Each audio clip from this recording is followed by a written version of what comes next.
Hi hello అందరికీ welcome to ప్రశ్న Shetty vlog.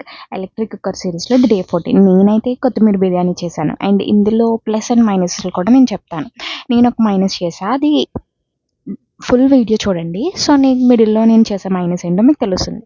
So starting నూనె హీట్ చేసి సో మీకు కనిపించే అన్నీ అందులో యాడ్ చేసుకోండి. సో కొత్తిమీర బిర్యానీకి కావాల్సింది కొత్తిమీర పేస్ట్ కాబట్టి సో నేను పేస్ట్ ప్రిపేర్ చేశాను. జీడిపప్పు, పచ్చిమిర్చి, టమాటీ అండ్ కొత్తిమీర ఆబ్వియస్లీ వేయాలి.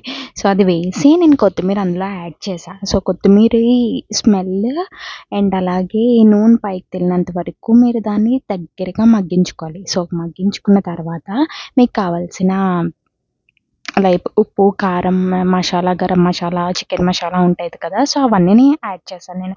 సో నేనైతే ఇవే యూజ్ చేస్తా. సో నేను అవే వేశాను.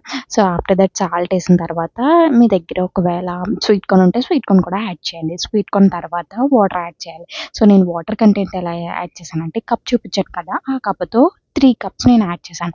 సో నేనైతే 3 కప్స్ ఆఫ్ వాటర్ తీసుకున్నాను. 3 కప్స్‌కి 3 కప్స్ నేను యాడ్ చేశాను. లేదు మీకు సరిపోదు అనుకుంటే ఇంకొక కప్ యాడ్ చేయండి, సరిపోద్ది. ఎక్కువ యాడ్ చేయొద్దు. అండ్ అందులోని కొత్తిమీర నుంచి కొంచెం వాటర్ కూడా వస్తది కాబట్టి వాటర్ తగ్గించి వేసుకోవడం బెస్ట్. సో నేను చేసే మైనస్ ఏంటంటే కొత్తిమీర కంటెంట్ ఎక్కువైపోయింది. సో నాకు దానివల్ల కొత్తిమీర ఎక్కువ తీసేసుకుంది. లైక్ నేను ఎంత కారం యాడ్ చేసినా సరిపోలేదు. సో మీరు కొత్తిమీర పేస్ట్ చేసినప్పుడు కొంచెం పచ్చిమిర్చి ఎక్స్ట్రా వేసుకోండి. సో మీకు కారం అది కరెక్ట్‌గా సరిపోద్ది. అండ్ స్వీట్ కార్న్ కూడా కారాన్ని అబ్జర్వ్ చేస్తది కదా! సాల్ట్ అండ్ కారాన్ని. So that's why sweet corn కూడా తగ్గించేసుకోండి. సో అంతే.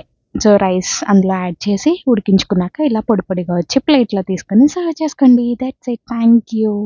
Please do subscribe. బై.